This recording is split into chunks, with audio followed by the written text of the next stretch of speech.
So tonight's episode of Monday Night Raw, we had a World Heavyweight Championship match between CM Punk, Finn Balor. This took place in Belfast, Ireland, not too far from, Finn Balor's home stomping grounds in Ireland.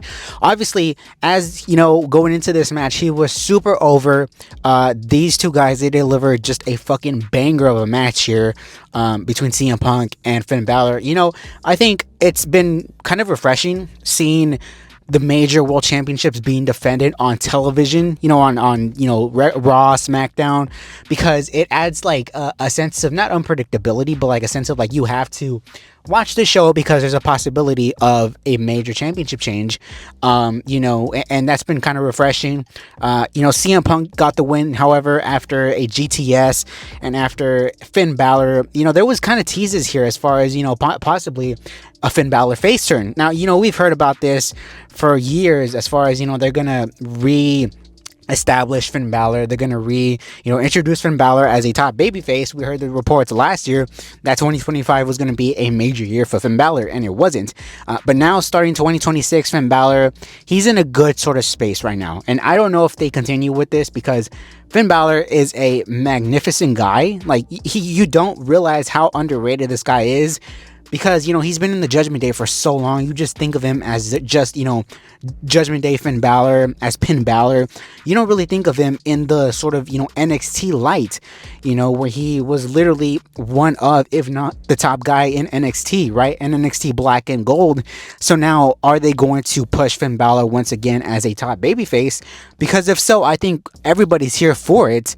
They've kind of wasted Finn Balor for a number of years, just, fiddling around in the Judgment Day. So I think now is a great moment to move forward with babyface Finn Balor. We also had Gunther and AJ Styles. This was amazing. You know what I mean? I am enjoying this much more than I enjoyed Gunther and John Cena. That whole program, that whole rivalry.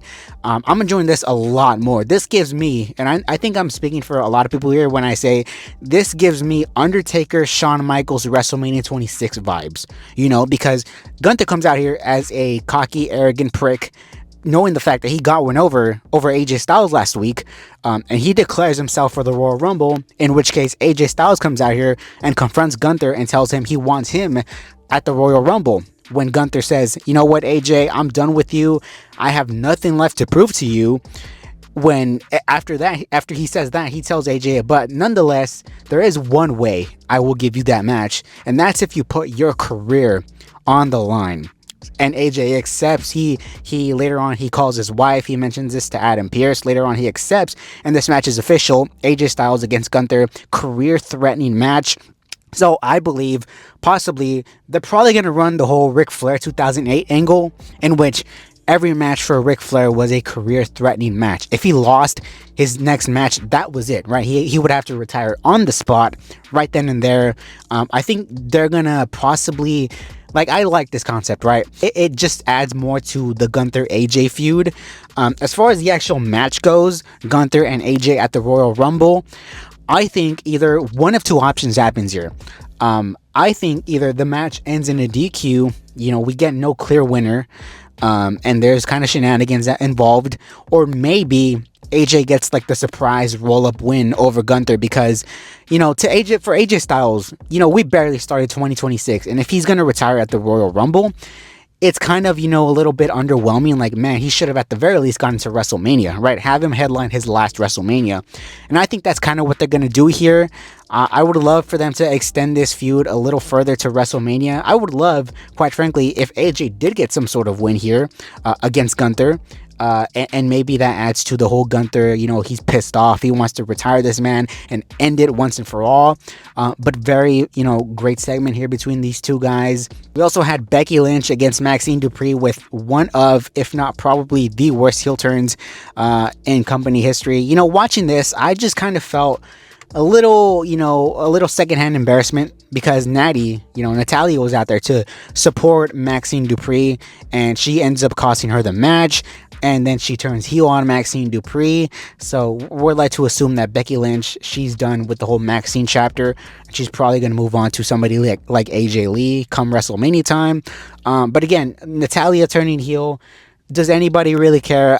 Natalia is a great wrestler, but she hasn't been on, main roster television for a long time for you to even give a fuck. It kind of feels like when the Big Show or Kane will turn heel, so frequently often that eventually you just kind of stopped caring. We also had the Vision here involved in the 6-man tag team match in which they ended up losing here. Austin Theory took the losing pinfall. I kind of mentioned this a few weeks ago. Austin Theory is probably only involved in this Vision thing just so he could be the man to take the losing pinfalls. And that's probably what's going to end up happening. Next week, it's announced that Braun Breaker is going to be here because Adam Pearce wants him to be here to iron this thing out, which I think is not a mistake, but I feel like, we should have this more of a surprise for the Royal Rumble. I think there's a great possibility that Braun ends up, winning that whole thing, especially now considering the fact that, we really don't know, as far as who is in this Royal Rumble match. We had some announcements here. We had Rey Mysterio. We had, Jey Uso involved here. But again, we don't really know what the heavy favorites are for the Royal Rumble.